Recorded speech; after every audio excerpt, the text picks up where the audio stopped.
Ramayana, the mythological Hindu cult, defines the code of conduct, that is dharma, and defines the ideal models of various relationships.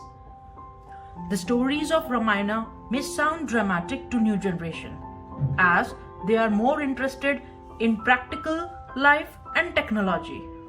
And therefore, I present a book review of Ramayana Unraveled, Logic and Lessons, written by Mr. M.D. Mundra, which seems to be a perfect fit in today's time.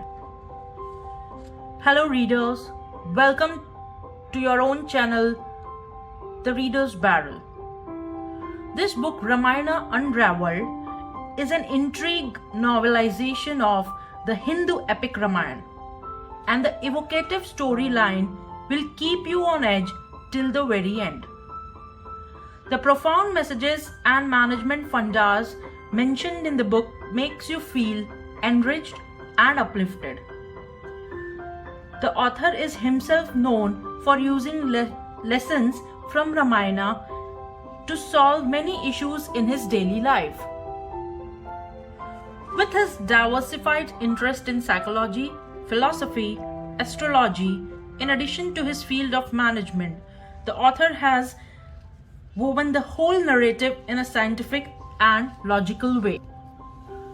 This epic is narrated in an unbiased perspective.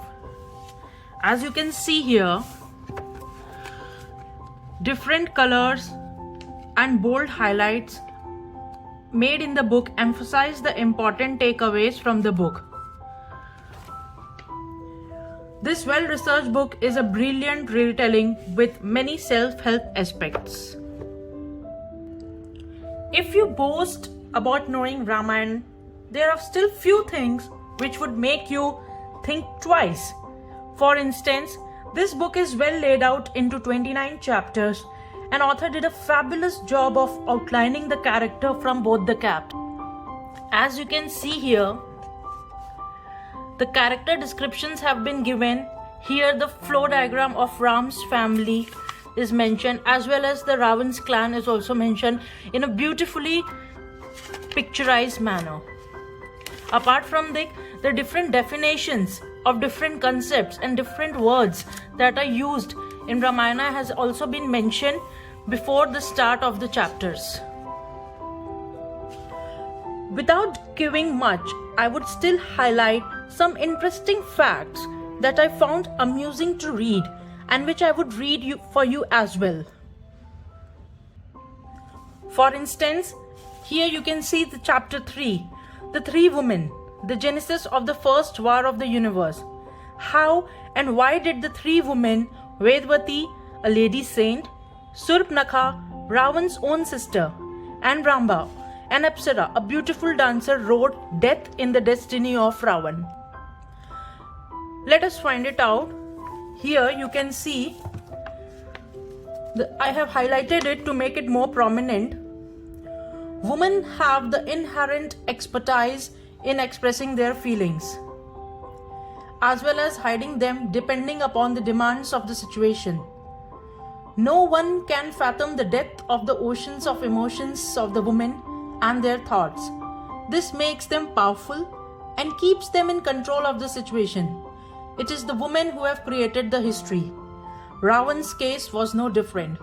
He got his body and knowledge through the courtesy and sacrifices of his mother Kaikasi, and was destined to lose it due to his misadventure and disregard for women. The three women, Vedvati, Ramba and Surpnakha, together wrote death in the destiny of Ravan.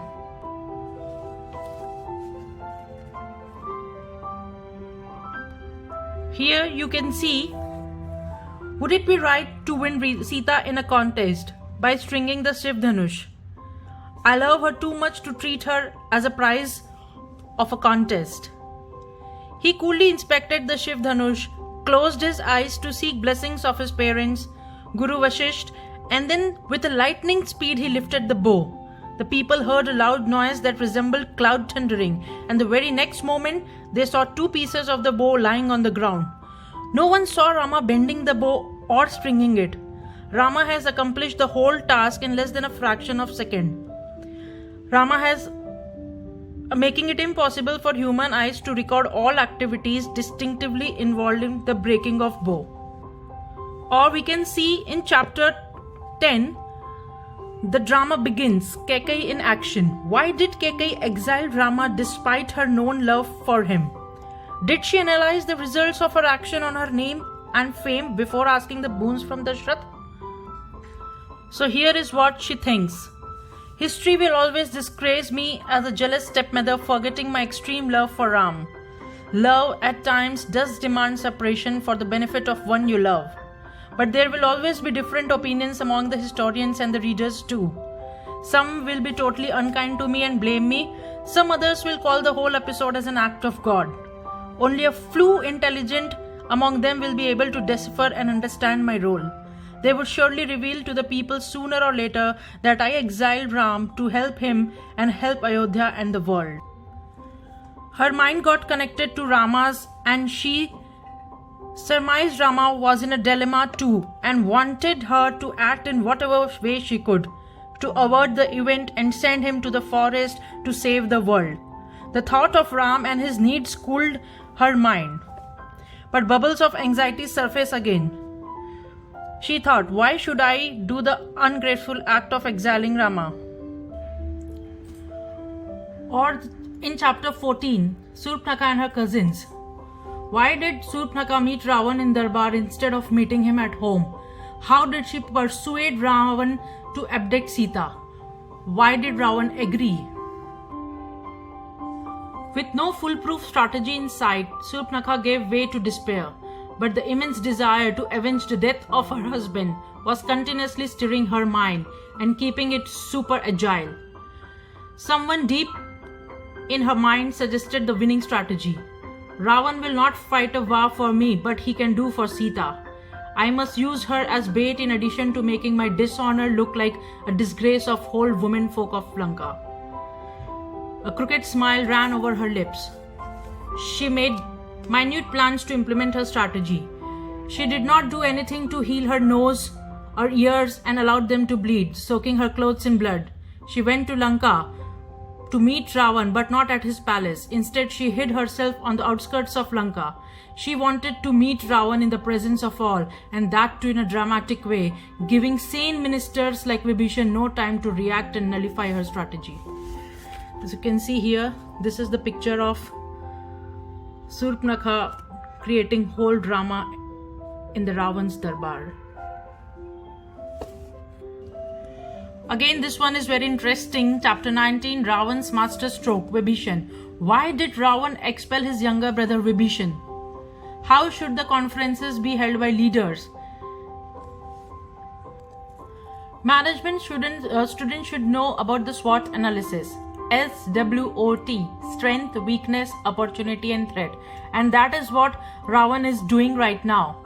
He yearned for divine help in clearing his thoughts. Divine fails none, and from somewhere a thought wave entered his mind. Vibhishan does not like my actions. Can I compel him to leave me and join Ram? Should Vibhishan join Ram? Ram will have no problem in crowning him the king of Lanka in case of my improbable death. His actions of crowning Sugriv as king of Kishkinda after killing his elder brother Bali clearly points to this certainty. Yes, this is the only way of saving Lanka from an alien's rule. If I win, I will rule all over the whole world. Sita will have no other option but to marry me. Even if I lose, Vibhishan will rule Lanka. This shows that Ravan was a patriotic person. There are many more such kind of lovely descriptions, as in chapter 24, it describes this chapter describes vividly the crowning of Ram as the king of Ayodhya. And why did Hanuman seek permission from Sugriv, his immediate boss, instead of seeking it from Ram himself? A wonderful management lesson. In chapter 25 also we can see that the most baffling question of Ram's critic is replied in this chapter about the Sita's exile. In this way, there are multiple chapters and different perspectives that has been beautifully described in this book. This book is published by Om Namah Shivaya Educational Happiness Trust, which was created to spread education on our old scriptures and epics. Whether you enjoy it simply as a great adventure story or you enter deeply into its spiritual meaning, you will surely find it an engaging read. This book is a reader's delight and a must-read for management students. Looking forward for more such insightful books from the author.